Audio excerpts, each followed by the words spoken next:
Yes, good morning and welcome to the conversation on TOSTV Network, your digital first one African news network, reaching you from Abuja, Nigeria's capital city. Of course, my name is Adesu Elsie, and you already know that the conversation is going to be quite insightful and engaging as always. Before I proceed with the show, I'm going to bring you COVID-19 updates from across Africa. You already know that COVID is still out there. You need to protect yourself. So COVID-19 update from across Africa, and after that, it's straight into the conversation. That's the big story.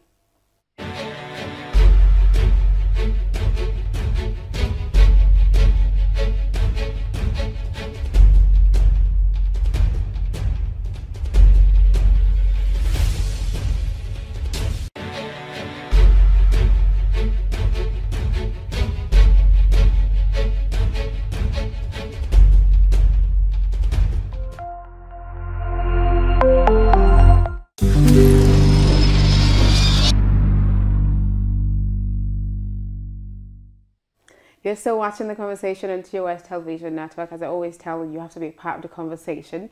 Just join TOSTV Network across all social media platforms. It's TOSTV Network on Facebook, Twitter, Instagram. Subscribe to the channel on YouTube. It's TOSTV Network. And of course, you can stream the website on www.tostvnetwork.com. Now, straight into the conversation for today. That's the big story. We're going to be, examining the conceptual and material basis of patriarchy and gender inequality in Nigeria, especially looking at it from the government and the parliament. There's been a lot of conversation surrounding the gender bill that was turned down at the parliament, a few days ago. And it has been generating or gathering a lot of dust, and that's what we're going to be looking at this morning. Is the Nigerian polity system, rooted in patriarchy? And to help talk about that is Ahmed Mohammed Bello, writer and social commentator. Good morning and welcome to the show. Good morning, and it's nice to be here. Okay, so you do know about the gender bill, the bill that was supposed to, help bridge the gender parity gap that was turned down in the National Assembly, 2 days ago. Mm-hmm. Going by that, are we not, as a country, running a dysfunctional system that's deeply rooted in patriarchy? Well, I don't think you should call it a dysfunctional system, but I think it's a system that has been it's been running like this for a long time now, and I think the consciousness for change is just coming up, and it's commendable. I find it very, very commendable. But the society is naturally patriarchal. The traditional system is patriarchal. The religious system is patriarchal. So I don't think dysfunctional is what you call it. So I've come looking at it. I intentionally brought you here today because I wanted to hear from a man's perspective. I mean, I've had a woman twice talk about it, and I could relate with them because I'm also a woman. But I want to hear from the male angle, from the male perspective. What is it that? You said it's not dysfunctional. So what would you call it? I mean, a bill that's as simple as a woman having to, be able to get citizenship for a foreign partner was turned down. That's supposed to be like the simplest of things. So if it's not dysfunctional, what would you call it? Well, I think it's a natural system, and let's look at it this way. Okay. Look at our traditional system. It is assumed that the man is stronger. Yeah. And there are ascribed roles to different genders. The man is expected to be an alpha. He's expected to be all-wise. He's expected to be that person you consult for wisdom. And that's why you see that we have a male-dominated society. Now, another thing you should look at is this. With the few women we have in power, we have women in the legislative system of government, we have women as ministers, we have women as deputy governors, and we've had so many of them who have contested over time. Now, the question is, what have these people done to the female folks? What have they done to the grassroots women? That's where the problem is. So it's not about the men dominating them, but what are the ones who are in power doing to the women out there? So you're saying that the women weren't or aren't being given a chance because they really haven't been able to use it properly? I guess so. They haven't been able to use it properly, and they are not carrying others along. Now, let's look at it this way. Look at the male-dominated society. You see that, you know, for every man who wants to contest, who wants to come into power, he has the male backing, and, you know, he has support, he has a mentor, he has mentors, not just one. But for the female folk, you see that once a woman gets into power, she feels, oh, I've arrived. Yeah. You know, I've made it. Really? I'm in the men league. That's it. That's what it looks like. Oh. You know, and, you know, for the rest of the male folk, they see that, okay, this one, you know, she's not serious. So, but should it be in their place to decide that? Should it be in the place of the men to decide that these women wouldn't be There able should to be, there should be this deliberate consciousness. There should be this deliberate revolutionary movement from the women to want to be there. And that's what they did at the National Assembly the other day when they protested. It's commendable. I like it. That's what they should do. But the thing is, when they get into power, what do they do with it? So why do we have to constantly ask to be given? They don't need to ask. It's something they need to do consciously. Do you understand? Now, let me paint an example to you. When it's time for elections, you see that women are being subjected to just dancing. Let's take, for example, they want to do a campaign. They buy Ankara materials, share to women, to come for support, dance, parade themselves, share them for 5,000 naira. They should do more than that. You understand? There should be something more than that for them, and not just be subjected to dancing. So it shows that they're being domesticated.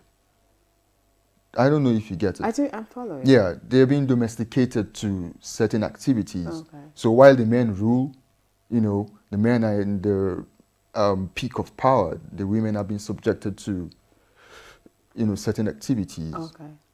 You won't see men going around dancing. Okay. I don't know that the Nigerian society, you did mention how traditional we are. Yeah. And traditionally, the women are always, you know, subjugated and just relegated to the background, and just the men are always at the forefront. Yeah. And then you did mention that we've actually, you know, been working to actually, you know, get away from that path. But I do know that the First Lady was at the National Assembly to advocate for the women. And then the day they were going to have, you know, the voting and all of that, the wife of the vice president was there, seated there, hearing everybody turn down, or almost everybody turn down all of these gender bills. You don't consider that disrespectful or derogatory, like a slap on the faces of those women? Yes, I do. Okay. It's derogatory, it's disrespectful, and that should be a lesson for the women. How so? It should be a lesson for them, and it should, you know, give them this consciousness, you know, to be deliberate. It should give them this consciousness to change their ways, to change their approach, to carry each other along. You get it? I think there's this lady who, she's young, she's contesting for the seat of president. Yeah. 2023, I've forgotten her name. Yeah, she's pretty young. I think she's just 30 years old. Yeah. Now, if you will see that she has very low support. Yeah. And the support she has is actually from the male gender, not from, you know, from the female gender. So, do women really support each other? That's the question. So when you get into power, do you remember your female folks? Do you remember the female gender? What do you do for them? Do you really want to bring them up? Are you conscious? Are you remembering them? That's the question. So what happened at the National Assembly is a lesson for every woman in Nigeria. Okay. So before we wrap up, what would you now say in your opinion? What should we do for a deliberate, sensitive, consistent, you know, systematic approach, you know, to have more gender representation that will help, you know, achieve some sort of societal balance? Because if you agree, we do need that balance in the society, right? Yeah. So what do we need to do? First, I need to say this, that the balance is not going to come so suddenly. It's going to come over time. And secondly, I'm going to say that every woman should be conscious. Every woman should, you know, be deliberate. Every woman should love the next woman. Every woman should support that next woman. Be ready to carry her along, be ready to support her, you know. The men too should do the same thing, but it should start from women. The way you carry your head is how someone else is going to carry it for you. Oh, okay. Do you, I don't know if you get, Yeah, I'm trying to I make a program, I but get it. how you, carry yourself is what is going to make the next person, respect you. Okay. So if you want that respect, it must come from that gender first. They must be ready to push each other. You get it? Okay. If someone is trying to contest for a particular position, what is the rest of the women doing for that person? And another thing is, do women really vote? How many of them really vote? Do they have the PVCs? When it's time for elections, do they just go dancing and sharing clothes and sharing money? Do they really vote when it's time for elections? So they need to be conscious of all those things. Okay. All right. That's where it starts from. Okay. Deliberate consciousness. Okay. Yeah. All right. Thank you so much for joining me in conversation this morning. It was welcome. a pleasure to hear from you. Thank you. Yeah. Thank you for staying with me on the show this morning. I can't deny that I was a bit shocked, but okay. Thank you for staying with me on the conversation. Don't forget that I'll be back here, same time, same channel next week. The conversation comes to you every weekday. That's Mondays through to Friday. But before then, follow TOSTV Network across all social media platforms. It's TOSTV Network on Facebook, Twitter, Instagram. Subscribe to the channel on YouTube. It's TOSTV Network. And of course, stream our website for news, stories, and happenings from across the world. It's www.tostvnetwork.com. My name is Ade Suwasuyi. Thank you and have a very pleasant weekend.